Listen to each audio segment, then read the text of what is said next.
because that's what it's going to take for a massive upset. Aurelia banned away, Yuumi going to follow. Let's see, 100 Thieves, can they do it? Can they do it for T1 and Faker? I'm just so interested to see what the draft plan here is going to be. You know, I do tend to agree with Raz. Go aggressive on the bot lane. Yes, it is EDG's strength. Yes, you are not favored against Viper and Mako, but you've got to play the style that brought you here. Yes. And I would like to see them go towards something like the Lucian Nami, go early aggression on the jungle, move towards bot lane, play through it, see what you can make happen. Certainly don't leash if you play a bot lane kill lane. No more of that. Get into lane. Take control of lane. If I see a leash and else it's matched by the other side, I'm going to be furious. I know that's a minor thing to get stuck on, but it will upset me greatly. In the meantime, though, debating. What is the first pick going to be? Yuumi taking away some of the priority 80 carry picks are up and available. Lucian, one of them is on the table. You have to think if 100 Thieves don't take it away, it's an option for EDG. Also, 2 of the trifecta of mid lane mages are available, with Twisted Fate being banned. Rise and LeBlanc are available. And that's been what Abadaga has been so great on throughout the tournament. Of course, his last Orianna game, he's definitely not happy about that. So this would be a change in pace. Xin is up, so that's definitely a possibility here for EDG. Wouldn't be shocked to see something along the lines of the Jace as well. They love playing up towards that top side. MF another good option. Graves another strong blind pick top laner. We are expecting this to be FBI's Lucian. Yes, potentially it could be flexed around, but it just doesn't really feel like 100 Thieves style. Taking time here from the side of EDG, debating really what they want to lock in. Lulu would feel, I think, a bit premature, but I guess trying to limit. It feels like they're just going to do basically what the T1 core was, right? Of Lulu, Aphelios, and Graves. I think that seems pretty high potential. You take the Lulu now if you want to deny that from potentially being grabbed away, and then you're expecting the AD has already been grabbed, so they could grab Aphelios third. They could also look towards MF if they want to have a little bit more of a more powerful laning phase, but this does seem like what we would expect. You know, if you do go towards the Rise, you can move down towards that bot side, play towards your Lucian Nami. They've got to get it going. And I like this pick here if he does lock in the Rise, because he now forces EDG to ban the, to either pick Aphelios or the LeBlanc here, and they get the opportunity to ban the others. So I would like the Aphelios being picked here, and then just banning LeBlanc and making it so Scout has another pick. Taking the time on it, as you said, they're put in a precarious situation. One of those champions is going to get pitched. Yes. I agree. Yeah, and I mean, you can ban LeBlanc, and you can at least limit some of the roaming options that Faker might have. But Faker obviously is comfortable playing out the Orianna. We just saw him play that. You know, that's absolutely a fine matchup. Azir is still up on the table, so you can just grab one of the kind of generic control mages, even if 100 Thieves want to target him in the bans. One surprise here is that we haven't seen too much of the Syndra. And so in this situation where you're going up against a pretty squishy, well, you have the range advantage versus the Rise and a squishy mage support there in the bottom lane. If you go for a Syndra here, first Scout has been strong at that one just historically. I think it would be a good look. Also creates space for Graves and Aphelios in later team fights. Want to see what the second ban is going to be here for 100 Thieves. Taking their time, and again, we'll have to see what the forward pick is going to be. They have the luxury of counter pick wherever they do want to use it. Expect it to go. The thing is, you've already locked in mid lane on the opposite side, so there are certainly some options. Solo lane Lulu, I can't imagine will come to the table, but that ain't happening. Maybe. Yeah, it doesn't feel like the meta these days, and Scout is such a good aggressive player that it feels like almost a little bit of a waste unless they thought they were getting some incredible counter pick or some incredible, you know, answer by moving things around, but feels unlikely. Talon getting banned away, GP nod to some days game earlier, not wanting to play that matchup for Flandre. Of course, JJ could be playing the Graves, but we are expecting it to be top. It has largely been played top. I am just expecting probably another ban towards Scout here. You know, try to limit him. But it is instead going to be about the J4. So they're worried about the setup. They want to deny this kind of engage combo. And one of the things that we did see in the T1 composition, they got so far ahead that it was ultimately not very consequential, but it was called out very well by the both of you in draft, is that the composition they built lacked reliable, hard engage. You were kind of waiting for the enemy team to come into you, hoping for some of these bigger Orianna shockwaves. Now, there's not an Orianna yet, but the Xin, as it is now locked in, is a little bit more reliable way to get things kicked off. It's not a Malphite. It's not instant guaranteed hard CC, but he can leap in. Yeah, and I mean just overall, if you have prio through bot lane and through top, you can get to the objective first. Don't think you need an obvious way to start a fight other than forcing 100 Thieves to walk into you. And so, yeah, makes it so JJ is overpowered with the Lulu behind you. Yeah, it will be interesting to see if it's Viego or potentially, you know, an Olaf Viego, I think, was Closer's best champion, at least in playoffs. He was on fire on this champion. It got to the point where people just absolutely had to ban it. They were getting run over by him in these skirmishes. That was really the 100 Thieves bread and butter. Move towards bot side, play through that, force 3v3s, force 4v4s, where Viego can really shine if you can get that first reset. The Kennen coming through here. So it's going to be a lot about 5v5, a lot about playing through bot. I expect somebody to kind of be on his own on that island. We are going to get the Syndra that Raz was talking about. It is a relatively fragile comp here from 100 Thieves, so I could see Scout having a lot of success. Of course, and I think the reasoning for why Syndra hasn't been picked too frequently is just because of how prevalent Exhaust and Cleanse has been throughout the tournament, with AD carries moving away from heal coming into this event. So even with that being said, he just outranges so many of the members of 100 Thieves that if they do have Exhaust, it shouldn't be an issue. He also sets up for a lot of the fights here for JJ to go wild, for Flandre, who already is going to be, who has been ahead in his previous lanes, to be set up to succeed in later team fights. All eyes on EDG. Can they make this happen quickly, cleanly? Need to close it out and look ahead to the game in front of them. They're going to play both those games back to back. They want to secure first in this group. 100 Thieves are looking to make the upset. Can they make it happen? A lot of comfort picks coming out of here. Power in the bot lane like you asked for in the draft phase. If there was ever a time to show up, it certainly is now. Got to see them play intelligently in this 2v2. You know, we saw this, I think it was this exact matchup against T1 earlier in the tournament. That was the game where Owner got down there first. You know, it was the Poppy in the jungle for Owner against Closer's Trundle. They got down there first, and we saw FBI and Hui kind of overextending, really overplaying their cards, going very aggressively into what was a double exhaust lane that time around. And we saw FBI dashing in to one exhaust, cleanse it off, gets re-exhausted. It is not going to be double exhaust this time, but the early levels, you do still sometimes have to seed the push to Aphelios and Lulu. Once you hit 3 with Nami Lucian, that is where you can really start to get aggressive. Once you have all the Nami spells, have the bubble unlocked, they are playing Electrocute, they are playing Ignite, so I expect them to not leash and play for lane. Exactly what you want to see. Ready to fight for a little bit of lane control as Abadaga is also in the area. Someday here as well. They see the ward being placed down, so. Just to trade of wards. Who he going to step forward to sweep? Mako now going to step forward. They don't really have any CC here. Can get a little bit of damage down, can get a little bit of poke, take the ward as well. Ultimately, it's just really important to back. But of course, with so many members committed here for this kind of long poke battle, instant access to the top side for the rest of you. Why did Abadaga start E? You could have started W there and potentially got a flash or something.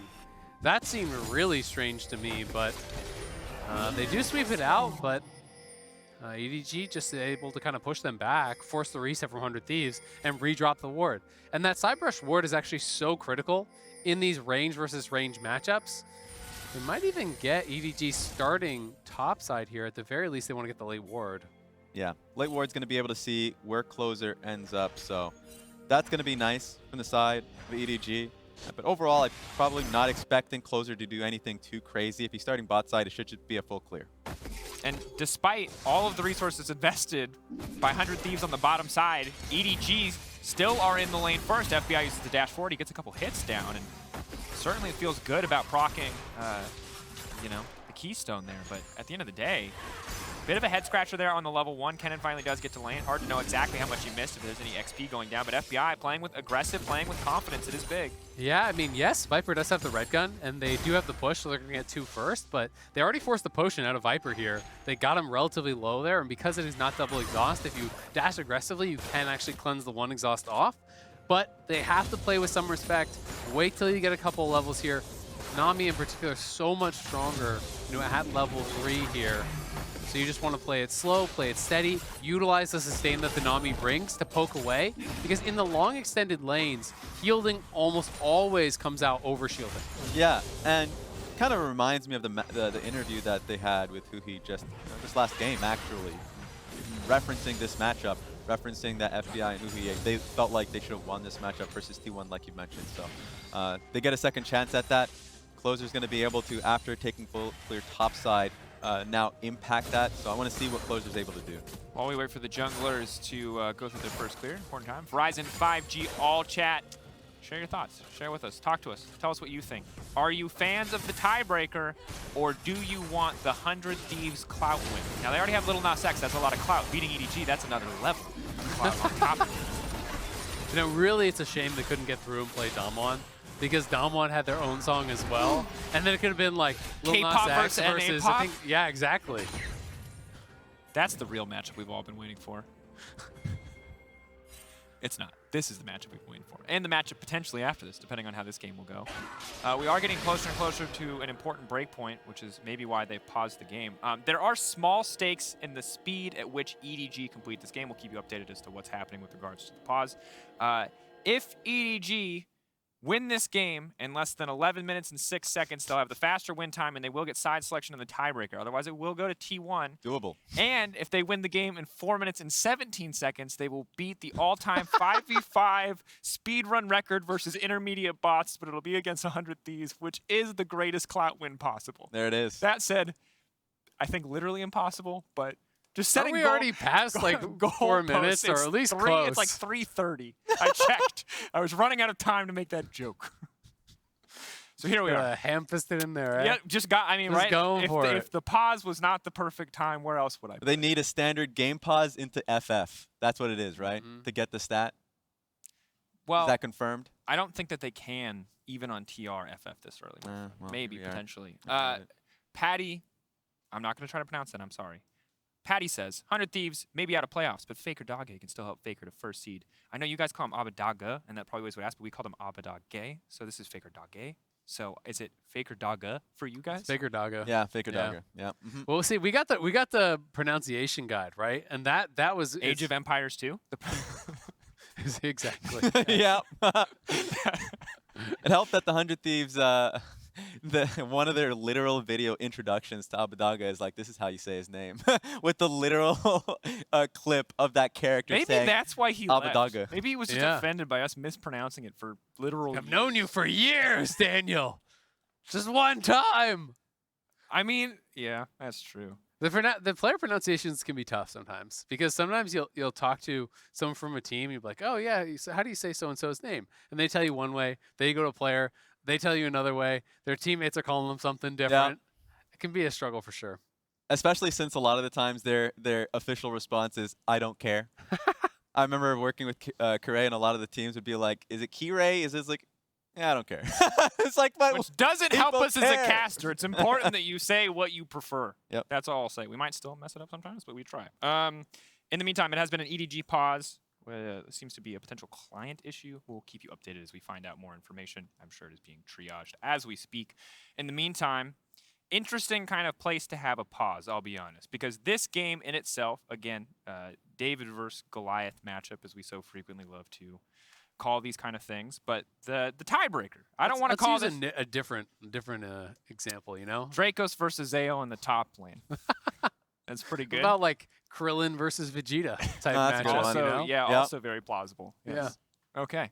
There you go. Krillin versus Vegeta matchup. No one wants to be Krillin. We can't do that to 100 Thieves. I mean, I basically look like him, so I mean, yeah.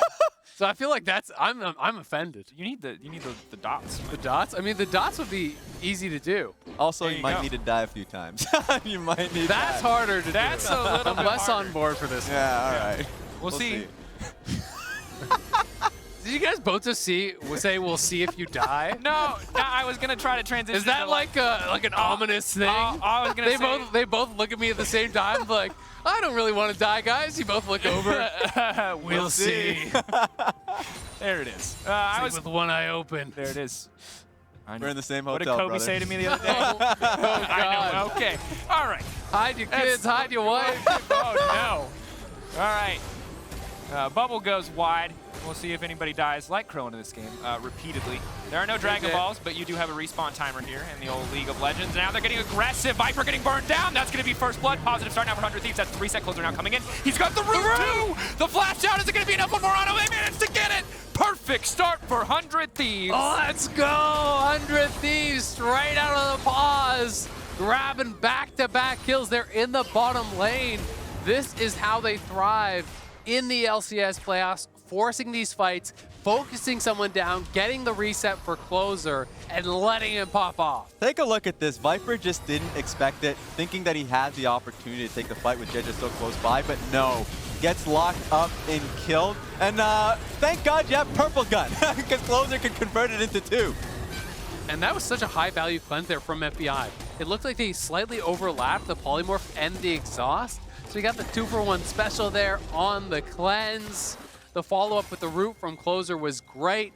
100 Thieves, that's a play that can give you some confidence to play with aggression. And you have to play with confidence. You have to play with aggression against EDG because they will slowly choke you out of the game. They love playing around objectives. Their team fighting is incredible. You cannot take your foot off the gas pedal.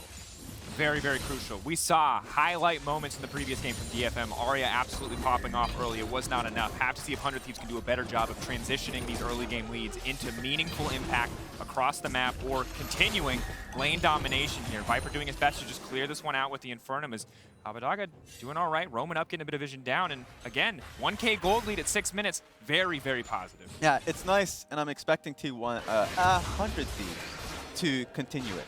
Because a lot of the times when they get their early leads, it reminds me T100. There's a T and a 1, Reds. It's okay. Oh my goodness, in fact, they're looking for another play here. Jeja's nearby. Gonna back away, that's the polymorph. Closer in the area though. Closer, now running for his life. Trading Scouts back. here too, you don't want any piece of that. Nope, no exhaust here to stop the Syndra ulti from doing maximum damage. So getting zoned off the tower, but Abadaga also on the way down. Everyone really has to be careful though, because if they group and focus a single target on the side of EDG, if anyone's split or caught out, they will get bursted down very quickly. I mean, it's just so clear. They both realize this is the pressure point. They can't allow on the side of EDG 100 Thieves just play isolated 2v2. They're going in. Red White, they want to try to finish the kill off now. Immediately Abadaga going in, point click the CC down. Viper trying his best to hold on for this one, but it's going to be 2 quick kills. Closer doesn't even need the reset. He doesn't even need to pick up the souls on the ground. 100 Thieves 4-0 up. This is what you want to see, Azael. Yeah, and he's not even going to pick up those souls. He doesn't need those. He's got a better body. And this is what I love about 100 Thieves. When they know some's down, let's make a play happen. Being able to deflect what T1 was able to do earlier on, sending Syndra back bot lane. Rise says, wait, I still have a window here with Realm Warp. Instantly goes on top of the Aphelios without sums. Great job. Yeah, Abadaga, the Realm Warp was great.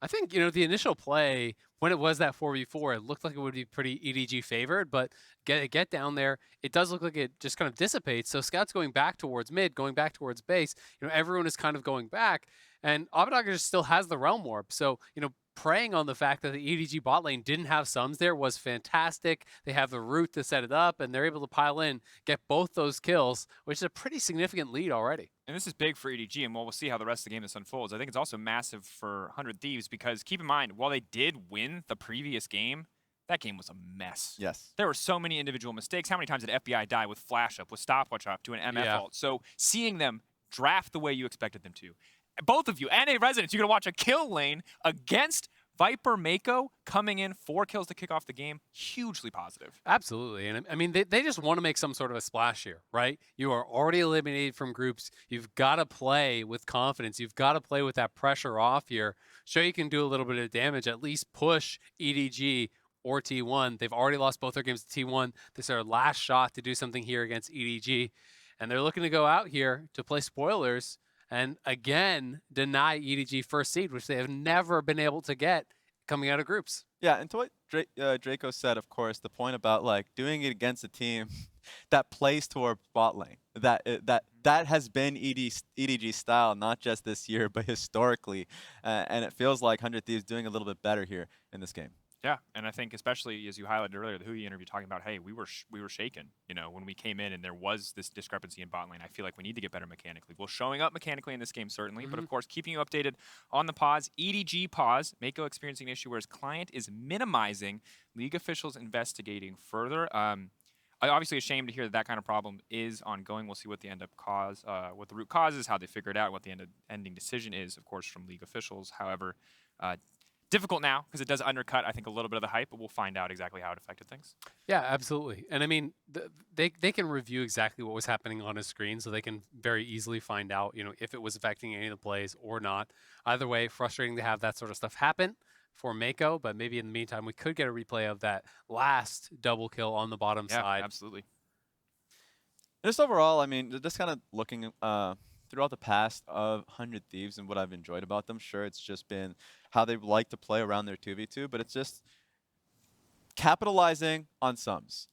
TP plays when waves pushing towards them so they can take an opportunity there, or just taking opportune dives that they were able to do versus TL in the finals in the LCS. And so I'm looking at this from Mako and Viper's perspective. I'm quite scared, knowing that they're now a little bit behind, and it's only going to spiral with 100 Thieves just breathing down their necks. I think it's really easy to watch the Gumayusi Aphelios game and be like, wow, this champion is so powerful. And when you get a lead in the right circumstances, he certainly is. But if Aphelios falls behind, he's like a utility bot until he gets 3-4 items under his belt. You're hoping for purple gun, you're hoping for setup and team fights. If you fall behind a Lucian Nami, you're just going to get cold. This man's going to walk up to you in a side lane and one-shot you before you can do any damage at all. Yeah, absolutely. And they're both playing relatively fragile comps, right? And when you bring the Kennen into the mix, if you're behind, Kennen coming in on the flank, Viego piling in, it can definitely be very difficult to deal with on either side. Such high amounts of damage coming out from both teams, and generally playing with a lead really means an incredible amount in those types of situations. Another thing to take note of is Abidaga being pretty core to that play. In an interview, kind of mentioning how he's always found confidence in his 2v2 with Closer and working with Closer. Coordinating dives and ganks and all these things. This worked really well for them domestically. And so now this game, moving away from the Orianna and that away from that slow-paced, full team fight composition to something that he's just at home with, I think is really playing to his comfort. Frankly, I mean, it's just such a difficult position to pause in, right? And we'll have to see, again, what the end result is. But I'm ready to see what these teams can do as we come back in, how teams adjust, assuming that we continue from the point that we're at. Of course, we will have to see, but obviously very difficult for EDG to come back, and not a situation that we're kind of used to seeing them in the early game, especially when you take into account that it is Mako and Viper, and Huhi has been pretty clean today.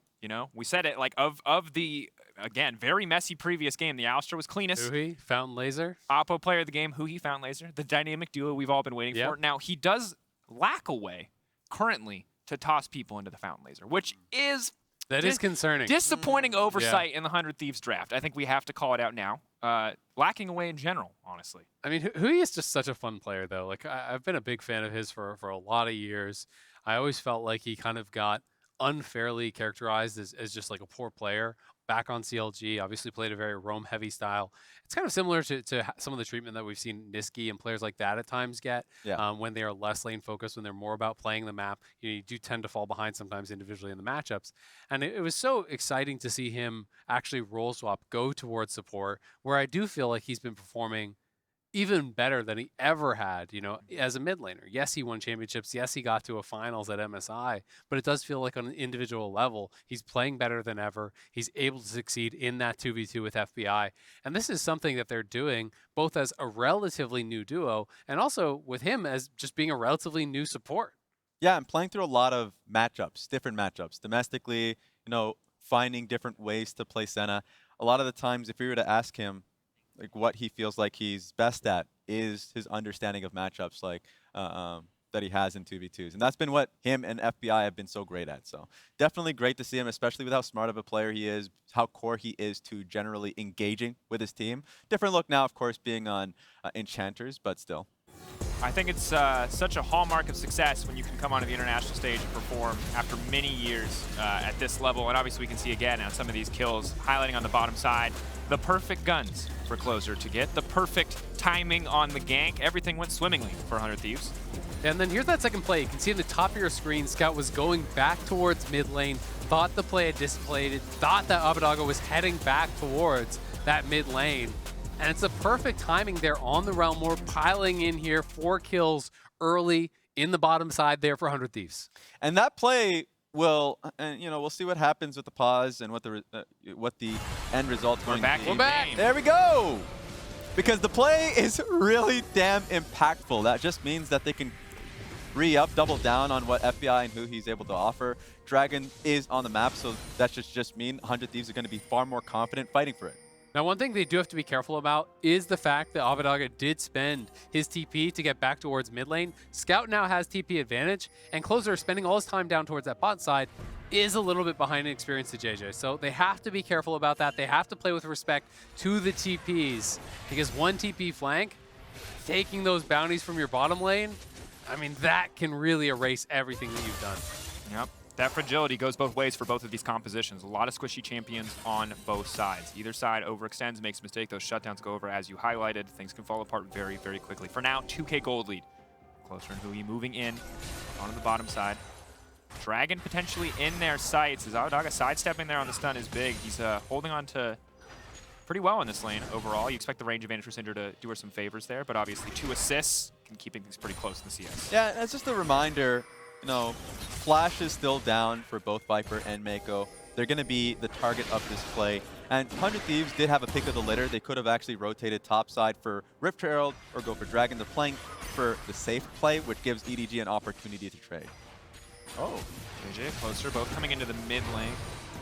Well, Closer has to be careful. Locked up, can't ult out to safety and will do so. Abadaga off to the side. JJ ready to go over the wall. Closer incredibly low. He has to flash out. Scout coming over the wall. Instant ulti to come out. If he can take down JJ, maybe they can turn it. JJ now running. He's used the ultimate to get him away. Abadaga has no way over the wall. He used the flash earlier, and now Scout trying to make the mad escape. Yeah, Scout's on the wrong side of the map, but will they actually find him here? He sees Abadaga with that pink ward.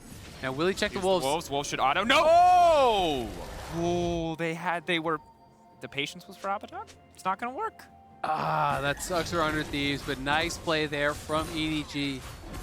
JJ pulling off the Herald, and Closer's checking that brush because he assumes JJ is on the Herald. He's trying to move through mid, get priority, and then move over as a 2-man squad to contest it. But in this case, JJ has pulled off. He just waits in the brush there for Closer. Yeah, in the end, I mean, they didn't want to just give a trade and give the Rift Herald over, and they didn't have any vision as well. So even with Scout having low mana, they felt like they could take this fight, didn't know that Xin Zhao was just sitting in the bush lying in wait.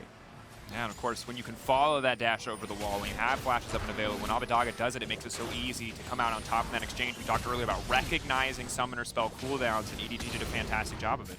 One thing in their favor, though, they do get 2 flashes there. They got the flash off Scout, they got the flash off JJ, so there is potential to try to look for some sort of a repeat to try to punish there in the mid lane, as Abadaga will have his flash significantly earlier than his counterpart here in Scout. Wave priority for now. Use it to move down to the bottom side of the map. So much vision there for them. 100 Thieves, will they use this to secure the Dragon? For now, it is just the Scuttle Crab. You see JJ and Scout ready to play to the top side as necessary, recognizing the number advantage present for 100 Thieves.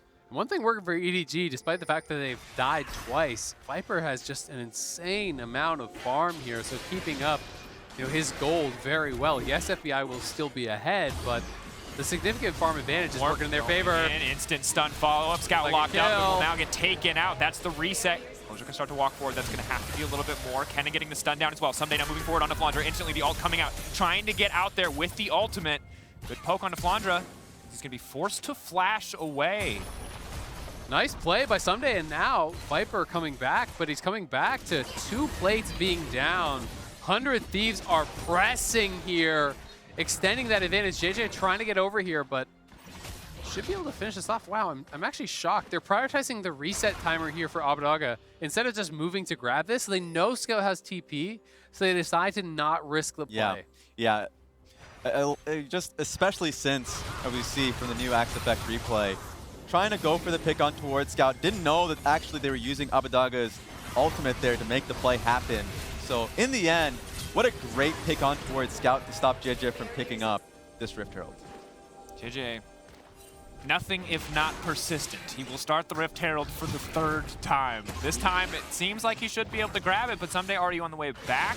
Not so fast, Drake. Get there first. Someday no ultimate though is pretty big. Abadaga pretty strong though. Level 10 rise very scary to the level 7 Xin Zhao. Flandra also on the way down. Nami floating her little fish legs, or whatever they are, over there as fast as she can. Fins, but now JJ's going to be in trouble. Looks like they have grabbed the Herald, but can they grab it? Flandra's going to grab the Herald and try to escape. JJ will go down in exchange, but overall can still be a positive gold trade for EDG if they use the Herald well. Yeah, so kind of sucks for 100 Thieves since they did get Huhi to rotate for that one. Now that FBI is now under turret. But with a man down, seems like 100 Thieves are going to be able to just at least get the first Dragon. Yeah, JJ gets the Herald, but the Herald sends its regards. There it is. Takes him down for it, not without a fight. 100 Thieves looking to try to delay that, but with the shield, big damage now coming in. Nami, can they try to turn this one back? Viper locked up, misses on the ultimate, but has a bunch of chakrams stacked, as well as the healing. Lane phase will just continue. Both sides ready for a little bit more. Closer can come over the wall. Maybe just go for the ultimate into the stun. Abbedagge in the area as well, but they don't have a wave to play around if they want to go for this dive. Very risky. Instead, they'll turn for the Drake. Yeah, again, respecting the TP there from Scout. They don't see him, but they know that is up, and it could definitely get turned. So instead, they go to the Dragon. Smart play here from 100 Thieves. Such a weird interaction there, how shielding actually stops the interrupt from preventing the recall. Yeah. So, you know, FBI moving forward, and then Viper just says, well, you got too close, bud, so drops the exhaust on him. That is traded for the cleanse, but 100 Thieves don't overcommit. They do get an incremental advantage here, still holding on to that 2,000 plus gold lead, and now they have a Dragon to boot. I will say, though, the vision that 100 Thieves have around mid lane, surrounding Scout, actually gives them the full confidence. Was able to ping Scout on the top ward near Raptors as he was leaning topside. So even though, yes, he does have TP, felt much more confident going towards the Dragon itself. So good start. Certainly is. Zhizha now up to the top side. Flandre getting poked away at, but as he already has the Immortal Shield bow, it's going to be hard to go for 100 to 0. Someday ultimate up does. The dive might have been difficult if they did not have the Herald. Closer rather, in the area. Abbedagge now on the way up. So it looks like it's just going to be 2 tower plates, but maybe EDG are going to have to pay for it with their lives. Closer now stepping forward. Flash forward, immediately going to find the point and click knockup, but there's no further follow-up as Zhizha uses the ult. Yeah, nicely done there, just disengaging with that Xin Zhao ultimate. So strong in these types of situations, and they get the flash off Abbedagge, so moving up, they get the plates, they get the opposing mid laner's flash, and 100 Thieves still have not noticed that pink ward up in their blue side quadrant, so getting a lot of information off that is EDG. Yeah, and if you're EDG here, of course, being able to get ulti for flash, sure, there's not really a play on the map that you can get to get a scrap around Abbedagge. But what that does mean, though, if once Viper and Mako are able to get pushed down bot side, and you're fighting for vision around the bot side of the map, you do have an angle on Abbedagge if a fight were to break out. So interesting to see nice control ward being placed here from Abbedagge. Good placement. Of course, EDG has the same placement spotted out. That's a big calling wave going to come out as well. Mako now going to be the one in trouble. Viper might also drop. Wild Growth comes out early. Clean flash away from FBI on the edge of death right there, but does manage to make it out. Really nicely done, though. They get both the flashes off EDG bot lane. They get another kill here. And Closer trying to threaten the wraparound again. They still have got to respect TPs. JJ in the area to defend Viper. But FBI with a quick responsive flash does keep himself safe, and it's another good play here for 100 Thieves. Someday contesting the blue buff now, scrapping across the map. You can still see bot lane being contested, but Abbedagge is back in base. He has the TP if he wants to come to the area, but there's not a lot of vision for him to play around, so instead we just got to keep our eyes on a battle for the blue buff. Kennen is going to grab it in the end. Got him. Someday grabs that one.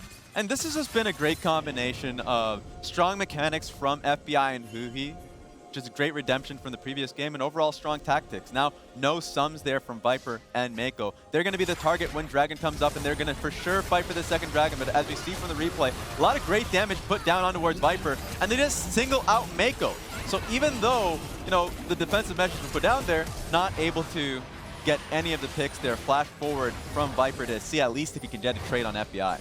Yeah, absolutely. I mean, it's just great target selection. Mako uses the shield, the wild growth, both onto Viper. Yeah. They know the exhaust is not available, so just change targets. Utilizing the Gale Force there, the dash forward, close the gap, burst down Mako, get the flash off both. Yes, you have to trade your flash to do it, but now JJ could be potentially in some trouble here. The darkness is going to blast Cone out to safety as 100 Thieves push in and look to gain control for vision over the bottom side. But important to note in that play, Viper and Mako still very close to finding the return kill, despite the depths that they found themselves in. So 100 Thieves know they still have to execute flawlessly if they want to continue to find these advantages on the bottom side. And even though EDG is not that far behind in gold, they are going to be playing defensively for a little bit. Viper is not going to be comfortable to take a fight knowing how both their sums are down. And no vision there towards the Dragon. Sure, they have Scuttle, but this Dragon should go towards 100 Thieves. I mean, it's kind of just been a tale of two lanes, right? 100 Thieves very clearly focusing towards the bottom side. Flandre got the Rift Herald for himself, dropped that top, so he has the CS advantage. He has the plate gold as well. And at this point, Kennen really cannot threaten Graves whatsoever. Once you have the shield bow plus Merc Treads, you're not going to burst him down. You're not going to out-sustain him. So it becomes you versus the minions and him versus the tower. And that's just never a winning situation for the Kennen. So Someday just has to do his best to hold on, look to be useful in the team fights, because this is a squishy team. And while he can't win the 1v1, he can still roast EDG if he gets a good TP flank. Absolutely can. I think for Flandre, though, he's very aware of how squishy both sides are. You can see him going Collector second on the Graves. When we swap back over to the items in a second, that's going to be massive, massive damage if he ever gets into close range. So Viego is going to want to come into the Rise as well. So while you can get the massive cannon, while you can be the absolute game changer on the side of Someday, you have to be careful. Pick the wrong fight, and it can just as quickly turn against you. You see red-white for Aphelios. We saw in the previous the game with Kumi. You see how powerful this champion can be. So again, Thieves have to respect it, but they also need to keep pushing forward with the lead that they've built. I'm really interested to see, are they both going to contest here for the Dragon? EDG starting on spawn. Somebody is still topside, and Flandre has his 2 items. He finishes the Collector, so he's going to be massive if he gets here. There is a potential TP flank ward, though, below them in the river. He's going it. Have to chain the CC flawlessly. Viper could be exposed on the backside here. Big tidal wave. Abbedagge also coming in. Viper isolated. Vicer instantly popped. EDG now running. JJ has to be careful. Culling damage going to be mitigated for the most part. Mako slowing them down as much as he can, but Abbedagge potentially ready for the redive. Only 4 creeps there, but they don't have any tool to clear the wave. Flandre might be fishing for the 1v1, but Closer can come right over the wall. Closer can't get anything done. Big damage, big shutdown for Flandre. Straight confidence there from Flandre. He's been the silent member this entire game. Been on the island there. Comes in on a flank just to sandwich Abbedagge, and he gets hit hard. Minimum wave being canceled out here, being destroyed here. So Scout's just been focusing through mid. Yeah, Abbedagge just short on the flash. It's just come up now during his respawn timer. Didn't quite have it. That was the one he expended topside, actually trying to attack Flandre. And right again, we can see it one more time. EDG taking down the Dragon, but it's about the TP flank. So 100 Thieves, they lose the Dragon off of EDG just straight rushing it, and they're trying to get more. They're trying to get as many kills as they can to make this worthwhile. So Abbedagge looks to do the wraparound, but it's 4 members from 100 Thieves on the bottom side, and Abbedagge is up there by himself. So Flandre just says, hey, I can win this 1v1. I have found the opportunity. Gets one back for him, but we're back to live, and we're over to Herald. Herald, second one of the game. Only a few seconds to take it. If JJ can slow this down at all, it might just despawn. Taking their time, though, should be able to finish it. They're going to be able to grab this one right before Baron comes up. Big potential pressure point. Topside tier 1 still standing. Mid lane tier 1 still standing for EDG. But look at bot. No one's answering Flandre, so they have 5 members around mid. Yes, you get the Herald, but the Herald gives you the potential to get a tower. Graves already took a tower. Yep. And EDG might take another one here in the mid lane setup. Gravitum trying to find a little bit more poke damage. Hugi very squishy, but there's Someday in the midst of the entire team. JJ now going in, Scout off to the side. 1 kill getting traded back. Closer now fishing for the resets. Can't go in with the Sasanda. The scatter! It's too big. The scatter works. Oh! It's a disaster. FBI on the hunt. Graves now collapsing as well. He might get picked off too. Dash over the wall. All of 100 Thieves ready.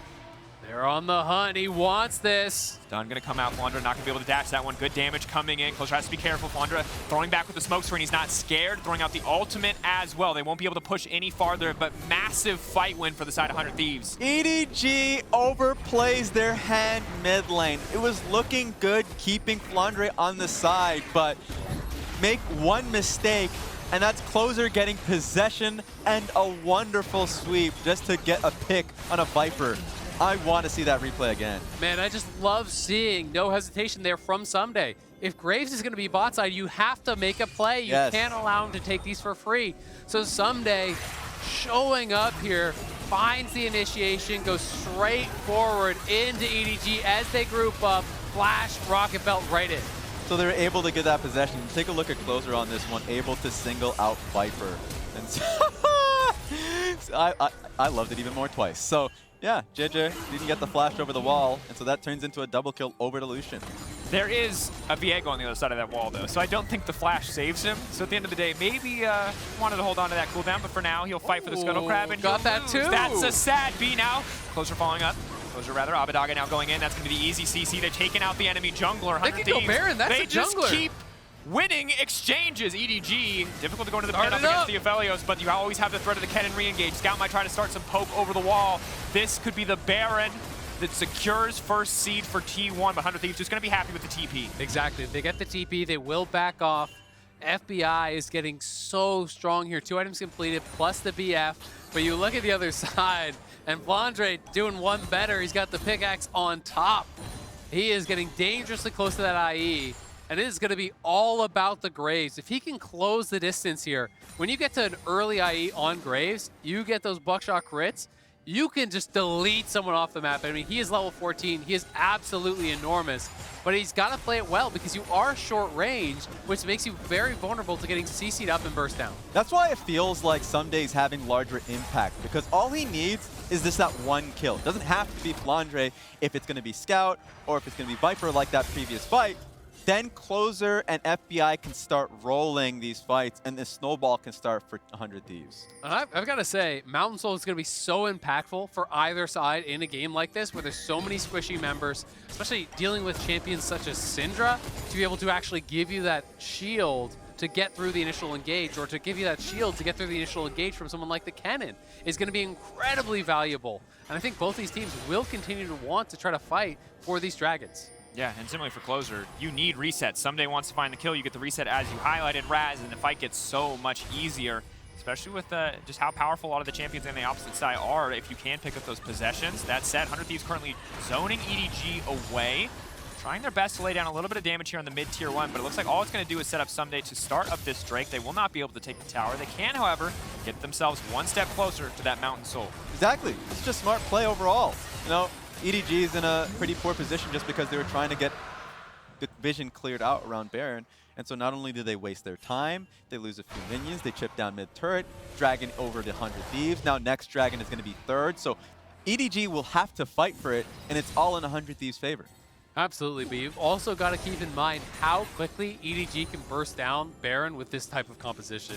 When you have Flandre this strong, plus Viper, especially if he does have Chukrams, got that white gun ready, you can shred that absolutely with JJ tanking it up. So 100 Thieves are trying to keep vision in this area, trying to make sure they're maintaining some control. This went wrong for them in their game earlier today against T1, where they did give up that Baron after an aggressive Dragon take that cost them a lot of health. So trying to make up for some of the mistakes they made earlier. And just kind of seeing how EDG can get back into this game and can utilize Flandre here. If they were to get vision up on towards Baron and pull 100 Thieves towards them, if all you really need is Flandre just keeping tabs on where Someday is, making it so Someday doesn't come up with a flank or a TP in general, and Someday will not be able to get through Flandre, or he'll lose a lot of his HP. Flandre just picked up his Infinity Edge. That's how strong he is at this moment. And it was already highlighted, Azale. The Graves crits in general are the most terrifying thing in the world. For this many squishy champions, doubly so. And very important, again, the 100 Thieves continue to find avenues into these fights. Cannonall going to be the big cooldown to keep your eye on. Will free up the carries to do so much work. You can see double stopwatches here picked up 400 Thieves. Someday's got one for the team fight. So does FBI. Was not able to use it to good effect earlier today. We're going to be looking to see that he is on point. He has got to be against this much burst that EDG do have. Both teams posturing around mid. Poling coming out to just eat the waves. Good poke back on the Viper, but he doesn't tank the bubble, so he'll be fine. EDG first to move up. They've already laid down the vision. Scout fishing for a bit of poke on Abadaga, but he's not going to get hit by the Scout of the Week.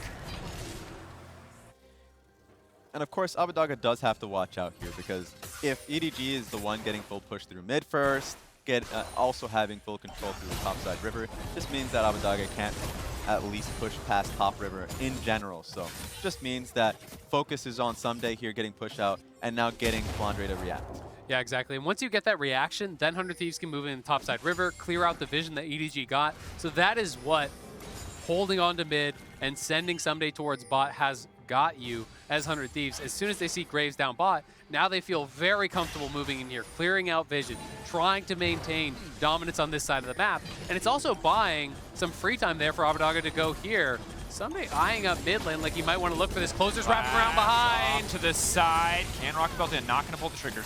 Waits, of course, is an exhaust on Viper as well. Very difficult. If they pull it off, obviously it's miraculous. It's a Baron, but don't want to take the risk here. Don't want to overplay their hand.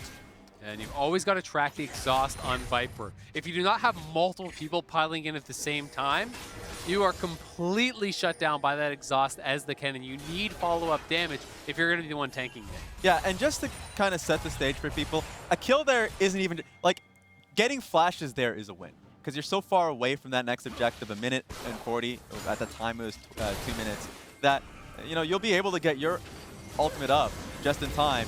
Meanwhile, you'll create an option for Viper and Mako, who are the targets at that moment. Difficult now. EDG going to continue in. We're going to play some turn-based League of Legends. First, one team's going to get mid-push, push out their side lanes, move in to fight for a little bit of vision. The enemy team is going to respond, push out, and do the same until someone wants to start the Baron, so until someone wants to take that risk. And it's been all about these waves because we see someday he was down towards bot, he was clearing out that wave, so as soon as EDG should see that, it's their turn to move in, it's their turn to get vision. FBI, though, does have the IE completed. That's a huge buy for the big carry now 400 Thieves, and you can see quietly Abadaga is quite strong as well. He's got his third item, he has the Zonias completed. 100 Thieves have the tools to win this game, but do they have the execution against one of the strongest team fighting teams in the world? EDG unrelenting in their pressure in the mid lane. You can see all the cooldowns just consistently used on Viper. Such a difficult target to dive on even as he steps right up into your face. Someday, again, the person to watch. Flash level 15, Kennen would love to hit 16 before he has to team fight. Get the final rank in that ultimate.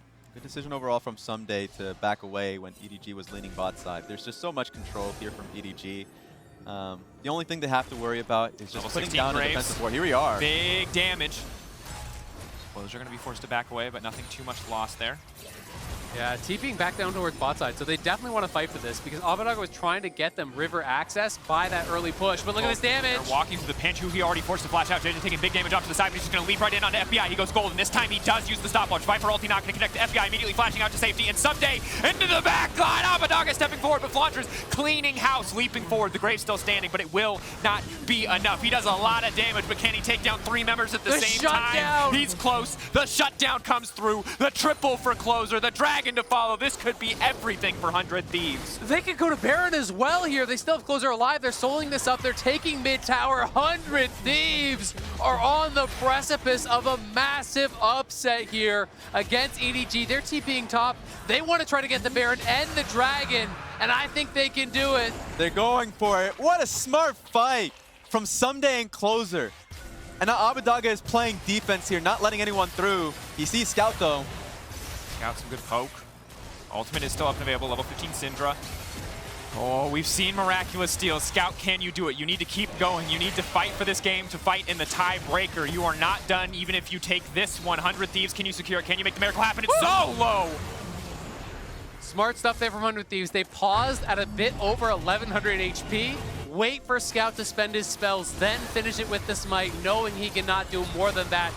Watch Flandre here going into the back line, trying to fly in. The initial peels are great. FBI buys so much time with the stopwatch, and then the counter engage from Someday over the top.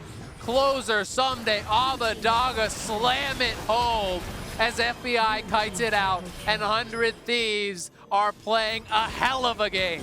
They're just so proud to see in this final game for 100 Thieves, it feels like they're just showing their true selves. That, you know, the team fights that people were afraid of in dealing with Closer, Abadaga, and in this case, Someday, they were able to make it happen. So great job there at 100, and now they're going to try and snowball this with the Baron that they have. Almost a 7K gold lead. Soul point as well. The ball very much in their court, and you have to, this is the building of all of their Worlds experience so far, finally paying off, finally showing itself on stage after what was a disastrous game versus DFM. Yes, they got the win, but it was messy. But now, in the final moment, when it matters most, when there's really something on the line, not just pride, but seeding here for both of the top teams in this group, 100 Thieves really showing their final form. And for EDG, it's all about killing FBI. He has no stopwatch, he hasn't finished the GA yet, and he's got no flash. So they've got to try to find some sort of way to get to the back line and take him down. But they've expended a lot of their flashes as well. You know, both Andre and JJ spent them in that last fight, and that's really the dynamic duo here from EDG that's trying to get in the back line and punish. So 100 Thieves trying to play it out slow, play it out smart. They're in the 1-3-1, looking to extend the gold lead here and likely get towards FBI's GA before they commit to a fight. And Scout has to pull away from topside just to defend a possible hit on mid lane inner turret. Anytime Abadaga can look for him. And that's it. That's 2 quick cooldowns burn. You got both the Wild Growth as well as the Gale Force. Not much easier to continue the siege, stepping up. And that alone, I think, is going to send them back. Or I think that's going to be a reset here from EDG. Now you can start to get the tower damage down. Likely will be this tier 2 mid, as that is going to go down incredibly quickly. EDG unwilling to make a stand here. So 100 Thieves just slowly inching forward in this game.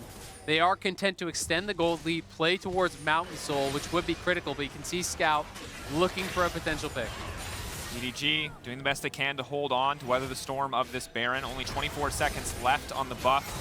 We've heard about it, EDG team fighting, legendary, but certainly set up a difficult task for yourself. Definitely time to prove it if you can take down a team that's 8K in the lead that has so many strong individual members. Maybe a pick now. Scout of the Week does come out, but EDG do not want to follow up. Yeah, but 100 Thieves are just playing really well around the vision around top side. And on top of that, I would have thought that they would need Abbedagge to move from bot towards mid lane to get the inner. But they're just playing so well, burning Mako's ulti and forcing Viper to back anyways. It's just a really tough game for Aphelios to play. Absolutely is, and Critical Purchase does come through. There is the GA for FBI. You can see the GA done now for Closer as well. Horizon Focus finished there for Someday, almost a death cap for Abbedagge. They have gotten so much gold now. They're controlling vision on this bottom side. There's no cross-map play for EDG to make because the Baron has not respawned. They are going to be forced to take this soul fight, and as long as 100 Thieves can execute, it should be in their hands. If EDG have to fight into a Kennen with a Syndra, with an Aphelios, champions who want to be pulling backwards, kiting away, should be heavily, heavily favored by the side of 100 Thieves. We're still looking at Flandre, we're still looking at JJ, we're looking at these people who, if they get into the back line, they can obliterate 100 Thieves, but it is a hard task for EDG. 100 Thieves taking their time on the setup. EDG pushing in 5 members strong. Abbedagge clearing the mid wave. Maybe they see an opportunity to get a fight kicked off, but it's big damage before the fight even kicks off. But now FBI's been locked up. Yes, he has the GA. Tidal Wave just used to zone EDG out of the area. Abbedagge still focused in mid lane, coming down now, maybe looking for the Realm Warp angle. Yeah, you can see that somebody trying to be above them. He wants them to commit fully into this area and then try to wrap around from the front. And Hui expended that ultimate, thinking that JJ might be dashing forward. Four members of EDG in the choke right now. Someday has flash. He's waiting for the perfect opportunity, but Scout over the wall. Scout of the Week is big. That was nice, but remember, JJ had to use his ultimate to get EDG in the river. So 100 Thieves start to fight. Gonna look good for them with Someday's ulti up. They go for the flip.